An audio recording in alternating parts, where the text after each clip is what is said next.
This week I'm behind the wheel of the 2016 Range Rover Sport Autobiography. This is the top-of-the-line Range Rover Sport. This SUV will park itself, and you can even control some of the functions remotely from your smartphone. There are a few other surprises too. Details next on this week's Car Pro Test Drive.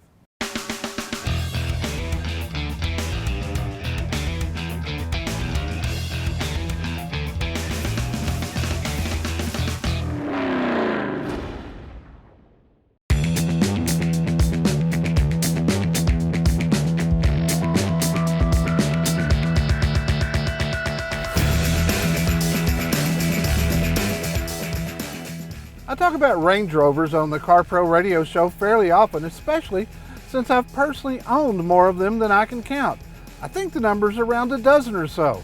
I got another new one this year, and for the first time, I went from the largest model, the HSE, to the Range Rover Sport. But this week I'm behind the wheel of a different Rover Sport. This one is the top-of-the-line Autobiography edition. The Rover Sport went through a big transformation in 2014. It shed 800 pounds by going to an all-aluminum body. Also in 2014, a 6-cylinder supercharged engine replaced the naturally aspirated V8, and the 8-speed transmission replaced the 6-speed. The body and interior underwent big changes as well. The end result of those changes produced the most refined and best Range Rover Sport ever. My review vehicle has the same engine as the one I own, which is the 510 horse, 5-liter supercharged V8. You can also get a V6 diesel, which I reviewed earlier this year. The 8-speed and the supercharger provide amazing acceleration, especially considering it weighs over 5,100 pounds, and this beast will tow over 7,700 pounds.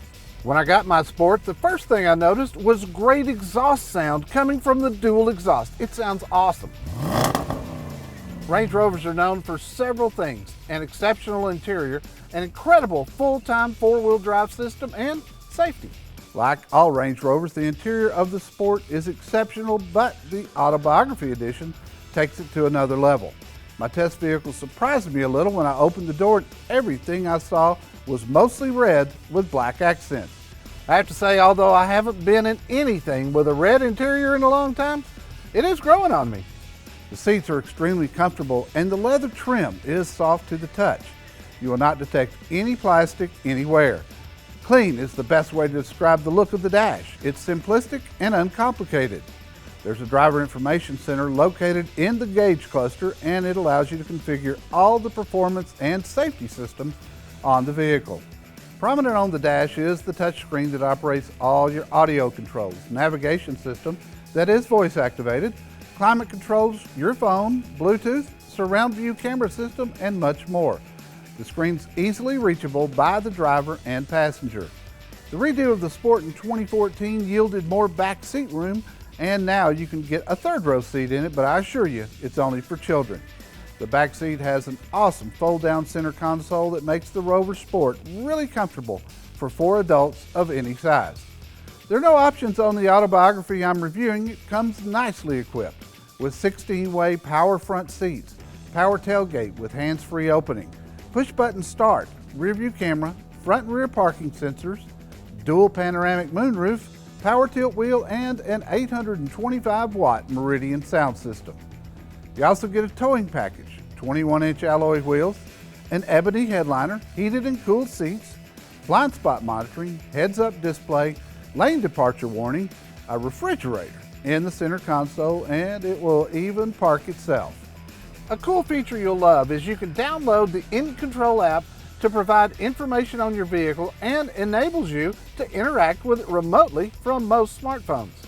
This service allows you to lock or unlock the doors, remotely preheat or pre-cool the vehicle using the climate control function and remote engine start, or find your Land Rover faster using the beep and flash feature.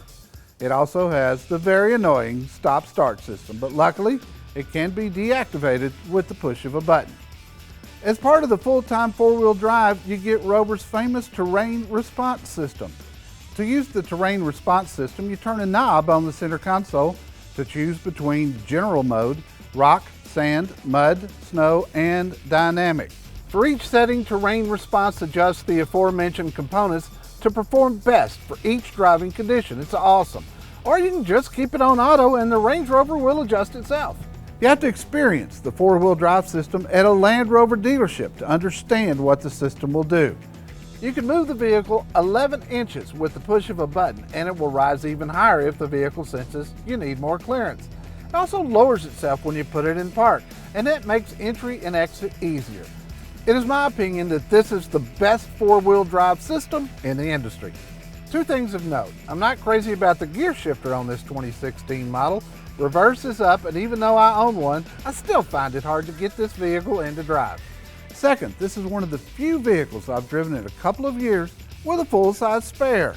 The Range Rover Sport's the best-selling Land Rover in the United States, and given the price versus the larger HSE, it's easy to see why. It's rated at 14 miles per gallon in town and 19 on the highway, but trust me, you don't buy this SUV for the fuel economy. The Sport is a true joy to drive, and it handles great. Given the competition in the large luxury SUV segment, this is a good buy with an MSRP of just over $94,000, especially considering the horsepower and the fact that this is a super enjoyable daily driver and an extremely capable off-roader. Thanks for riding along with us today for another CarPro test drive this week featuring the 2016 Land Rover Range Rover Sport Autobiography.